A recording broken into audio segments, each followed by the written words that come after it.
vamos conversar com o professor da Universidade Federal do Rio de Janeiro, João Sixu. Bom dia, Sixu. Bom dia, ouvintes.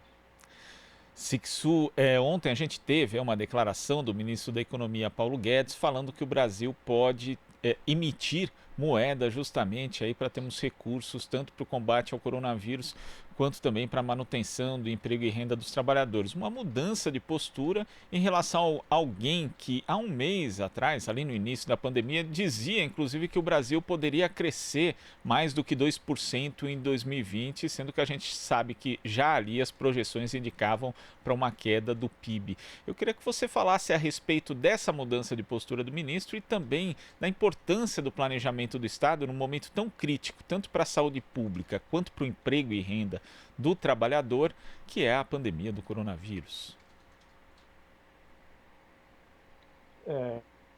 O ministro eu acho que mudou de posição porque eu penso que ele desconhece teoria e história econômica. Esse governo não tem nenhuma semente sequer de formação econômica. É uma equipe muito atabalhoada, uma equipe sem nenhuma consistência. E existe no senso comum a ideia de que emissão de moeda causa inflação. Eu sei porque sou professor do Instituto de Economia da UFRJ, e quando o aluno chega lá no primeiro período, e nós fazemos essa pergunta para ele, que tal emitir moeda para financiar um determinado programa de governo? Eles respondem de forma sempre assustada, mas na ponta da língua a ideia de que mas isso causa inflação emitir moeda. Ou seja, ele nunca estudou economia seriamente, de forma orientada, mas já tem essa resposta na ponta da língua. E eu acredito que o ministro e até o presidente do Banco Central também tinha dado uma entrevista dizendo que era contrário à emissão de moeda. Ambos desconhecessem economia, a disciplina da economia e a história econômica, porque não causa nenhuma inflação emitir moeda neste momento. Por quê? Nós não estamos turbinando ou acelerando uma recuperação. Antes fosse isto, mas não é o caso. Nós estamos tentando recuperar a economia que está desabando. Então, o máximo que vai acontecer é que nós vamos fazer a economia cair menos. E isso significa que cair menos significa ter uma economia que terá desemprego, uma economia que terá recessão. Mas a ideia é diminuir essa recessão, diminuir o desemprego. E nessas condições, mais moeda na economia, que daria mais condições de gastos para o governo, não causa inflação. Mas talvez o ministro e o presidente do Banco Central tivessem essa ideia do senso comum. Só para dar dois exemplos bem rápidos, qualquer tipo de gasto do governo pode causar inflação, independentemente da forma que for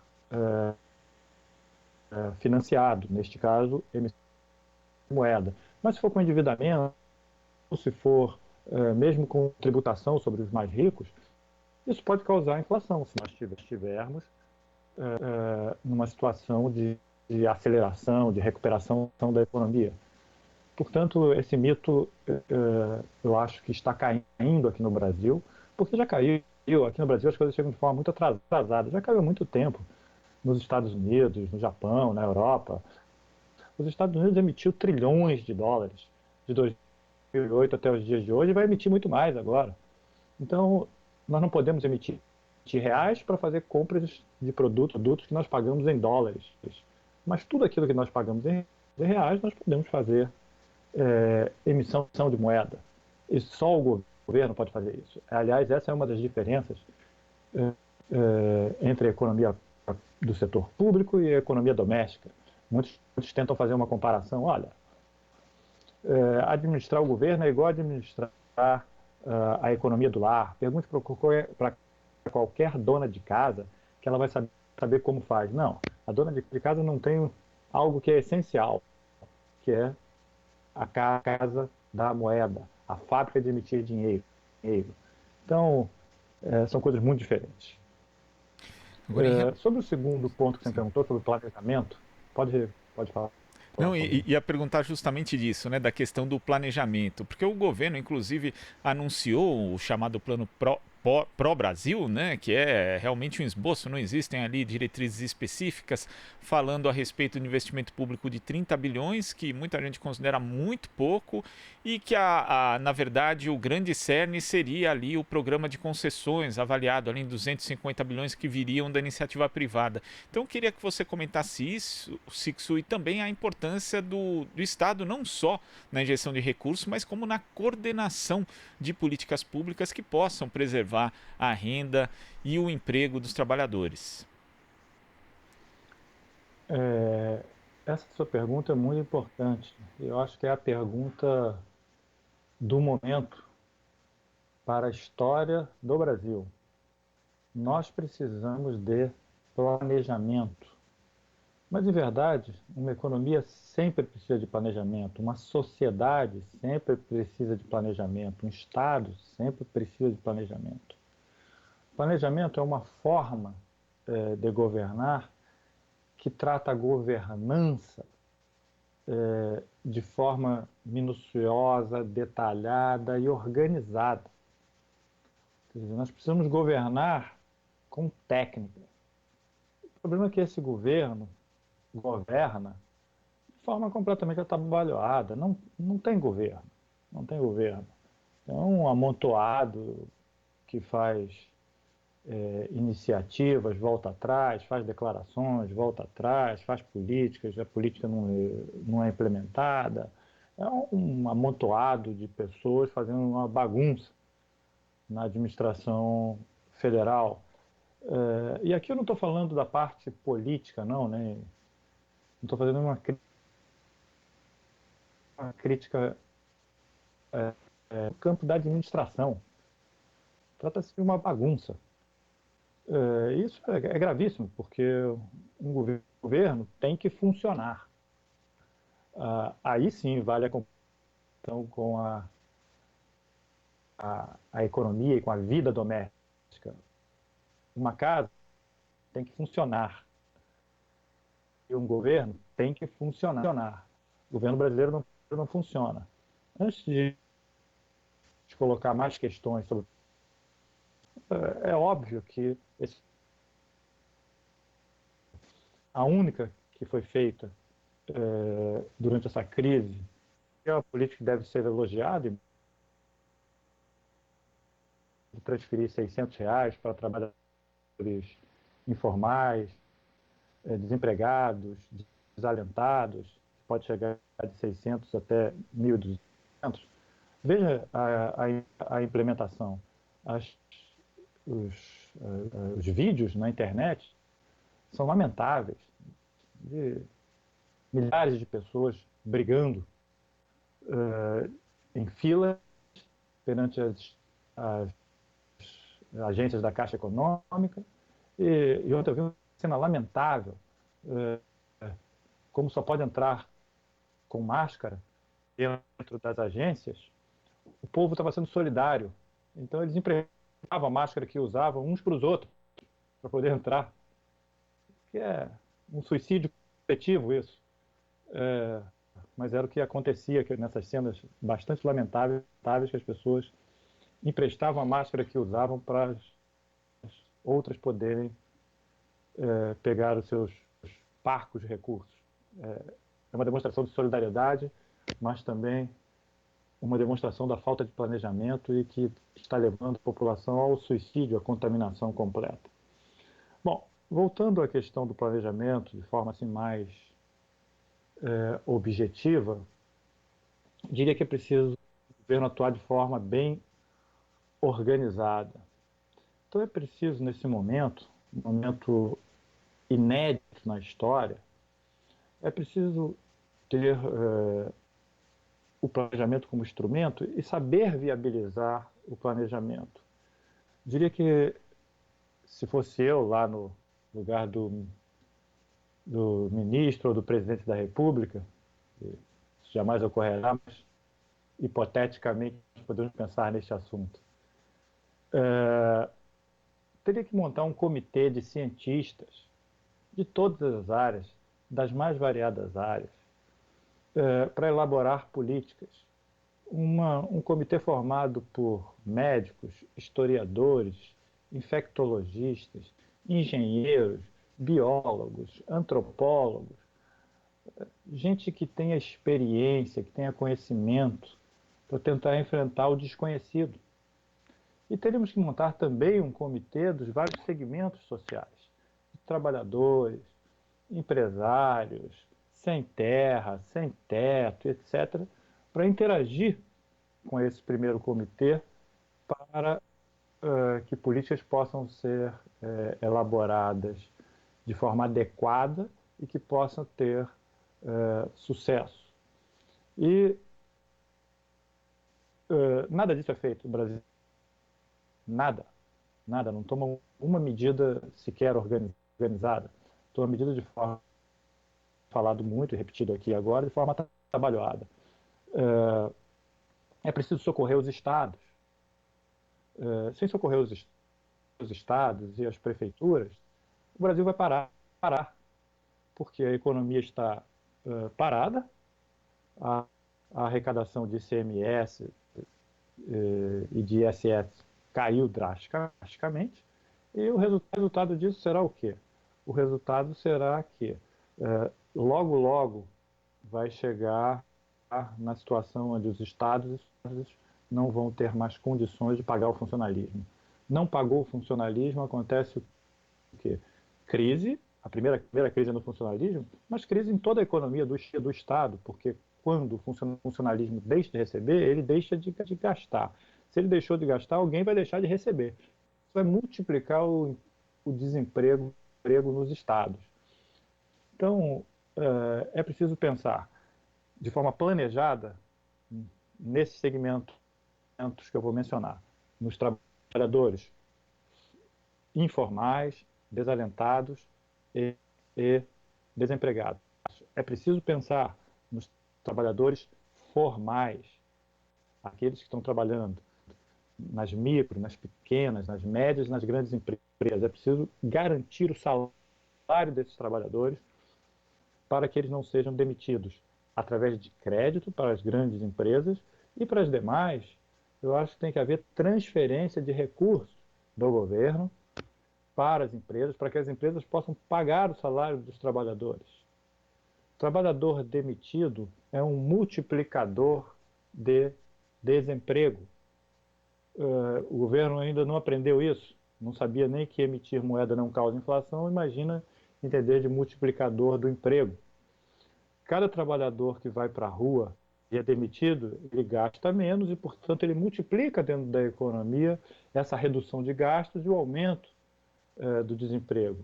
Então, é preciso socorrer trabalhadores, empresas, preciso socorrer bancos, sim, esse segmento também é preciso ser socorrido. Eu não tenho nenhum preconceito em relação a bancos. Bancos não são iguais a restaurantes, que um restaurante pode quebrar. Aliás, um restaurante, quando quebra, ele favorece o seu concorrente. Um banco, quando quebra, ele quebra o outro banco, ele quebra o outro banco, porque o passivo de um é o ativo de outro. Uma outra questão é a transparência, auditorias que são necessárias de serem feitas em bancos em caso de socorro. Tá? Mas isso não pode tirar a responsabilidade do governo de socorrer bancos. Tá? E outro segmento que tem que ser socorrido são esses que eu já mencionei, os entes federativos. Então, mas para se fazer isso é necessário ter um plano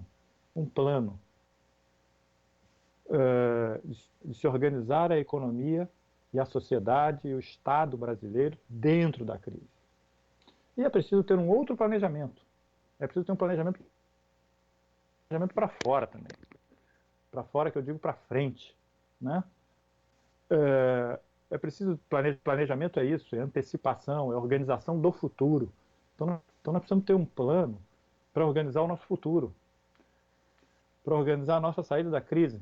Nós já estamos, me parece, longe da crise, do final da crise, mas precisamos já pensar na saída da crise. Tá? Assim como nós demoramos a começar a tomar as primeiras medidas para administrar a crise, nós agora não podemos demorar para organizar medidas para sair da crise.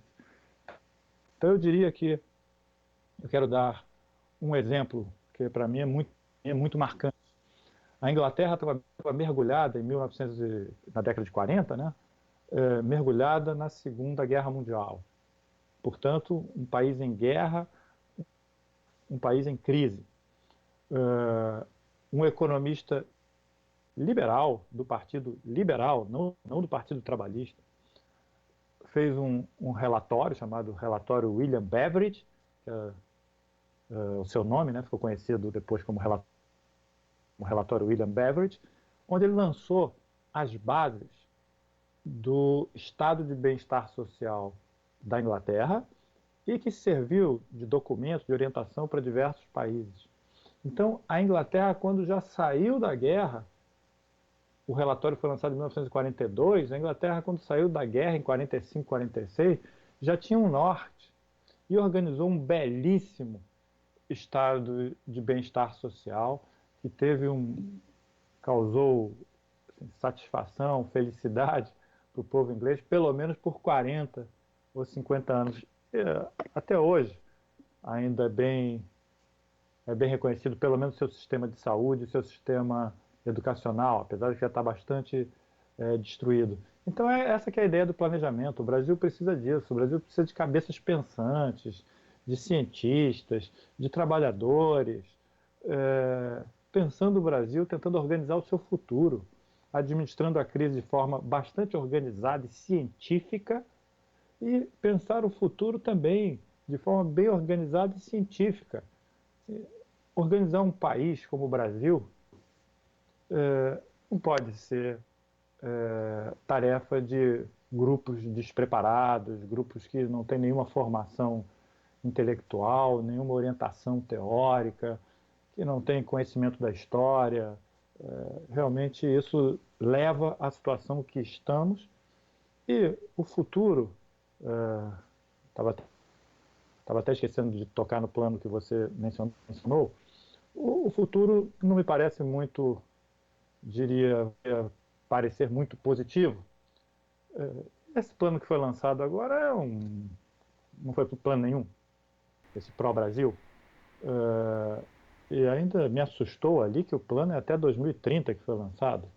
O governo vai até 2022, mas o plano foi lançado até 2030.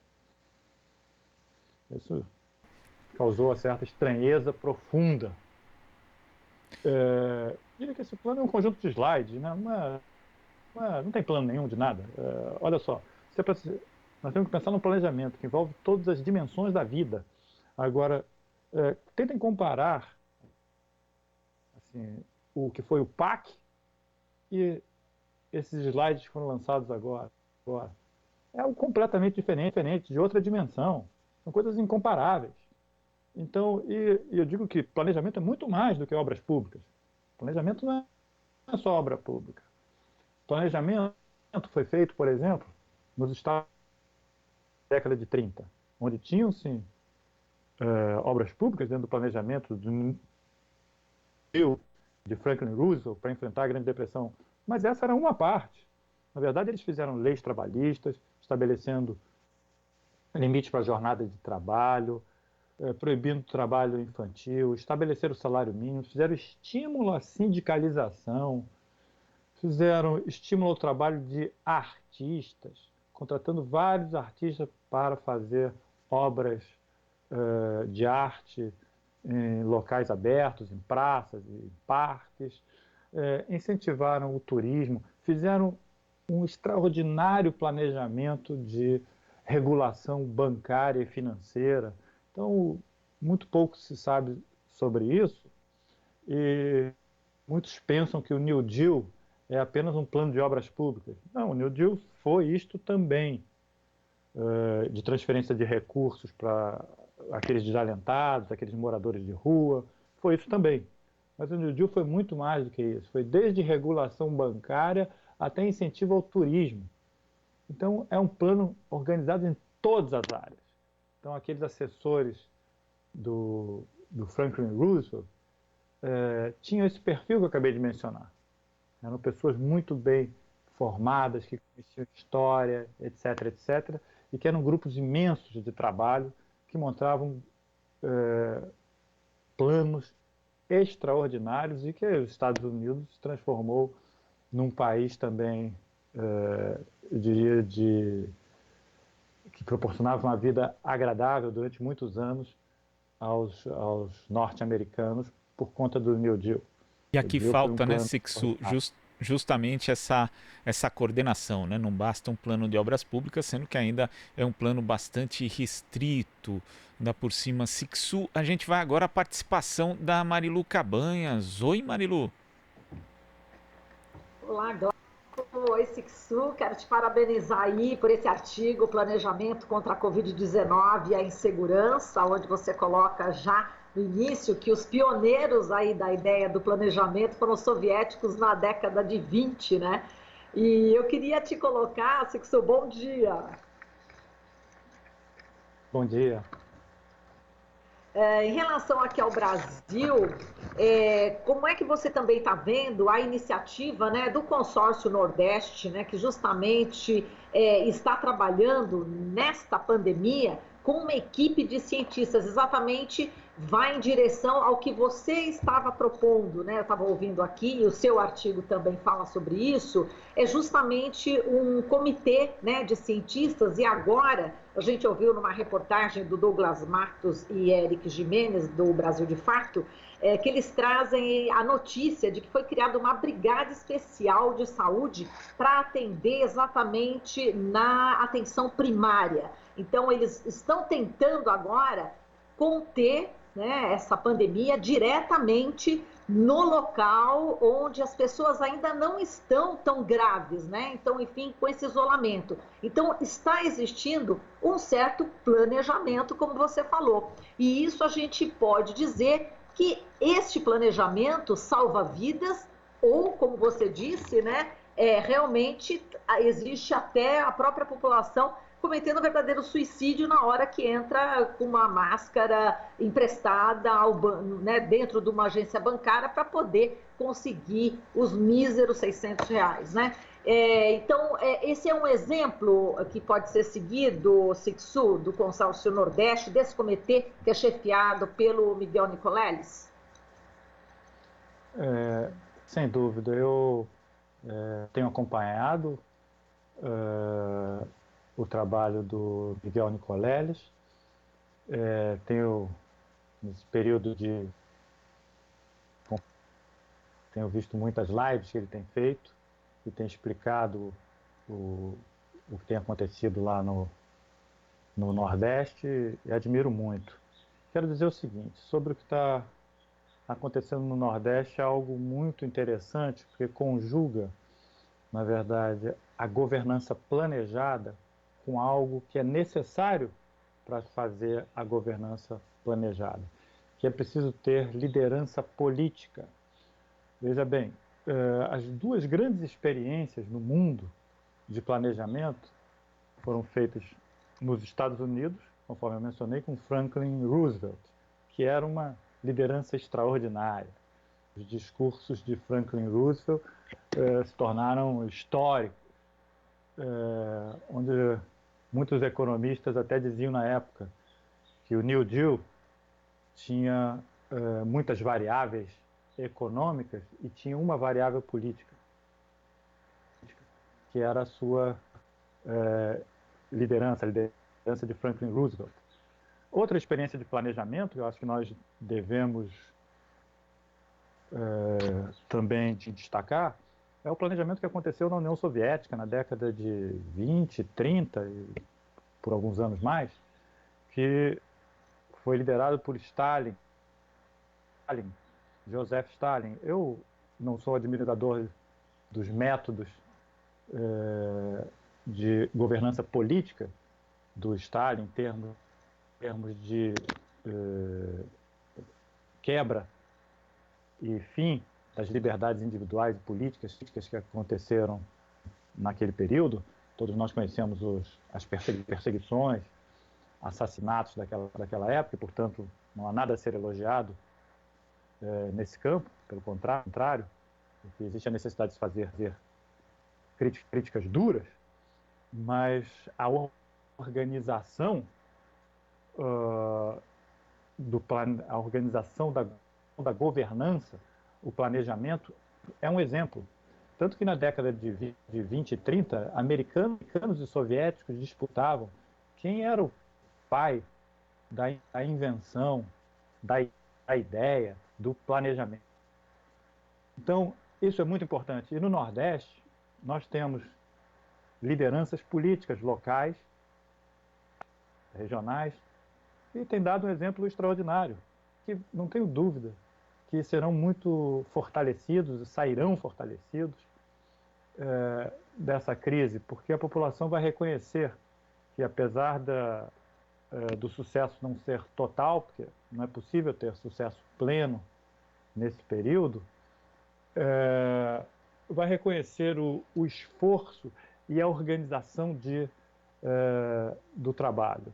O comitê que foi montado lá pelo Miguel Nicoleles, eu vi uma informação que ele deu, que o trabalho é tão extraordinário que, segundo ele, 700 cientistas do Brasil e do mundo para trabalhar como voluntários no programa. E isso também acontecia na União Soviética, isso também acontecia nos Estados Unidos de New Deal. Ou seja, existe uma liderança política, um plano que gera esperança, e isso provoca a aderência de voluntários, e voluntários para trabalhar desde aquele que vai distribuir a cesta básica na periferia, até o cientista que vai rodar modelos para ver o grau de infecção e de disseminação do vírus em alguma região. Então, todos são necessários nesse momento. Então, essa ideia de atrair, inclusive voluntariamente, centenas de cientistas, e eu me lembro que ele falou, inclusive de fora do Brasil, para ajudar nesse plano. É algo que mostra o potencial da palavra planejamento. Perfeito. Como ele disse, os governadores estão bem acessíveis, estão aceitando, vamos dizer assim, as sugestões do comitê científico. Eles montaram vários comitês, né? Montaram um comitê que eu acho muito importante ter, um comitê de comunicação, um comitê de disseminação de trabalhos. Então, essa organização isso é planejamento. E essa ideia que eles tiveram recentemente, que você mencionou, de levar essas brigadas de sanitaristas à casa das pessoas para fazer o exame, fazer a conversa com a pessoa, saber o que está acontecendo em cada local, seja num bairro pobre, seja num bairro de classe média, é extraordinário. Agora, isso só é possível fazer com gente que tem conhecimento, porque, segundo ele relatou, o que eles estão fazendo? Eles estão fazendo a revalidação de diplomas de 15 mil médicos que estavam parados, esperando os diplomas serem revalidados. Os diplomas são revalidados dentro das universidades públicas. Então, alguém que faz um curso de medicina fora do Brasil, isso acontece na universidade também, o profissional chega ao Brasil e dá entrada em toda a documentação que ele fez fora do Brasil, né, que ele obteve fora do Brasil, e nós analisamos os processos e validamos ou não aquele diploma. Então, o que eles vão fazer é acelerar esse processo para captar, trazer para dentro do projeto, ou seja, do seu planejamento, 15 mil médicos. Agora, para ter essa ideia, é preciso ter lá professores que trabalham nas universidades e que sabem que um dos nossos trabalhos é fazer revalidação de diplomas, que existe sempre em cima das nossas mesas 2, 3, 4 processos de revalidação de diplomas, quer dizer, da confirmação da formação profissional de um indivíduo que foi feito fora do país, para ele realizar, para ele ter a opção de realizar a sua profissão no Brasil também. Mas é preciso ter gente lá que saiba, que tenha essa vivência. Não adianta colocar lá somente técnicos que estão há muito tempo dentro do governo, porque eles são muito úteis, necessários, mas é preciso trazer criatividade. E criatividade está fora do governo. Existe criatividade dentro do governo? Existe também, mas nesse momento nós precisamos de todas as criatividades. Aliás, nesse momento e sempre, o Brasil precisa caminhar daqui para frente com a ideia de planejamento, com a ideia de levar para dentro do governo ideia do governo para a sociedade. Como eu mencionei aqui, William Beveridge, ele trabalhava para o governo e também era professor na universidade. Então, essa troca, eu diria que é uma oxigenação para a sociedade e para o Estado. Então, essa troca de ideias, a troca de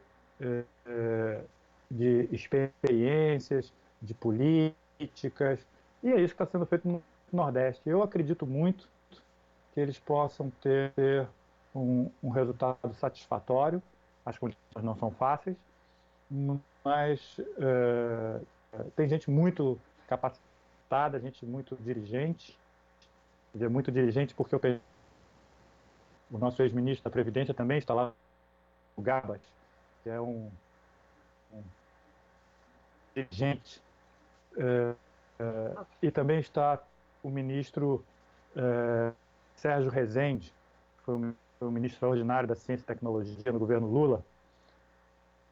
Então, eu acho que precisamos de gente com capacidade dirigente, gente com capacidade científica, gente com história no Ministério de Ciência e Tecnologia. E precisamos trazer todas as forças para enfrentar esse momento difícil. Agora, quero também que esse Comitê do Nordeste, quando ele tiver ação da crise do coronavírus, eles mantenham o Consórcio Nordeste, mantenha a ideia do planejamento, mantenha o comitê científico, e continuando o trabalho no sentido de fazer um desenvolvimento do Nordeste baseado na ciência, na técnica, na capacidade de direção pública. Sixu, a gente agradece demais aqui a sua participação, viu? Um grande abraço para você, Sixu. Eu que agradeço. Bom dia dos trabalhadores, apesar dos pesares. Bom dia. Bom dia. E nós conversamos aqui com o professor do Instituto de Economia da Universidade Federal do Rio de Janeiro, João Sixu. Você está ouvindo Jornal Brasil Atual. As notícias que os outros não dão.